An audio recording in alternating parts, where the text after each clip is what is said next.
Hi, I'm Juan Pierre, and this is The Rewind.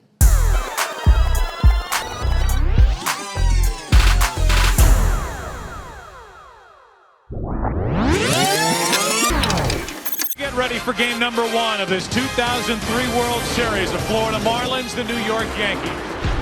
I remember going to sleep that night thinking that I want to get the game off to a good start. I want to show the world, the Marlins, the way we played all year. Being in Miami, we don't get a lot of publicity, a lot of time on SportsCenter. So I wanted to bring our brand to the Big Apple. They're coming off a big series against the Red Sox. And they probably think all these little Marlins coming in, we'll get through them easy, and we let them know that we're serious just in that first inning. Now, having not been in the National League, not playing in Yankee Stadium, I think that was the first time I actually played in Yankee Stadium. So I usually accustomed to go to the field if I haven't played in and check out the lines, see how far I can get it to the line before the ball rolls foul on bunts.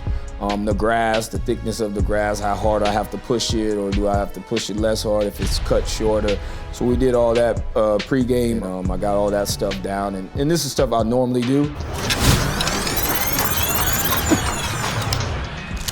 It's the one I want to be fair right here. Just pick it up and throw it to the pitcher. Yeah, so on deck, I'm telling them. I remember telling Bill Robinson, who was our hitting coach, it's like, I'm a bunt. I think it was the second pitch. Yeah, it was 0-1 too. I used it on bunt 0-1. The 0-1. There's a bunt to the right side, and he's going to beat it for a hit. How about that? All you want to do is get it past the pitcher.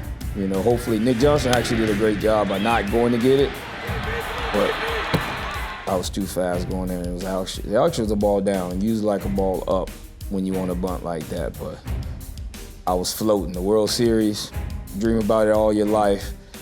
I don't even think my feet was hitting the ground. And he slaps at it. Castillo does. That's going to drop in for a hit.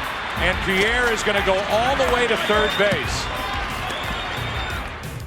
That was just typical Marlins baseball. This is the small ball everybody talks about. We sold out to it. I think the whole thing was our scouting report to keep me and Louis off the bases. Running on the play, this is a little looper, caused to drop because Nick Johnson was holding the runner on. The Marlins with first and third and nobody out. A chance here in the first inning, and he hits it off the hands into left center field. That will give the Marlins the lead. With three batters, the Marlins show the world watching what they can do with the top of this lineup. And this big Yankee Stadium crowd is quiet. You can't say enough about Pudge. Get a pitch up, sac fly, 1-0, and we take the crowd out of it. And the infield has to come in for A, the play at the plate, and B, because of a guy like Pierre. When I saw the infield in, I was like, I got him now. All I got to do is make solid contact. I'll drive a run in, maybe two, and it actually happened. And to put us up 3-1, in Yankee Stadium again with the arms we had, I felt pretty good about that game. Got a fastball away here. Was able to just drive the ball. It's a nice swing right there.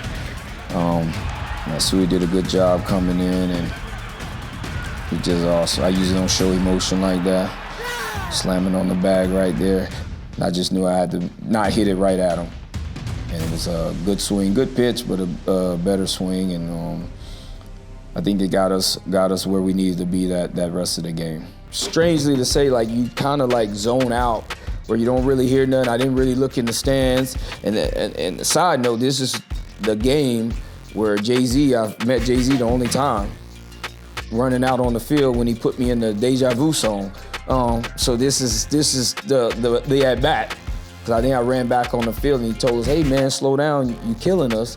And I was like, I can't, man. So within the first 4 or 5 innings of that World Series game one, it set the whole tone for the rest of the series. They knew we were gonna bring pressure, they knew we were gonna bunt, they knew we were gonna hit and run, they knew we were gonna be scrappy. So I think it set the whole tone for the rest of the series, but it definitely put that pressure on them that they knew that it wasn't gonna be a cakewalk to beat us, and then we knew we had the pitching. So if we get a couple runs, we felt pretty good about it, and it just set the tone, and we ended up getting on top at the end.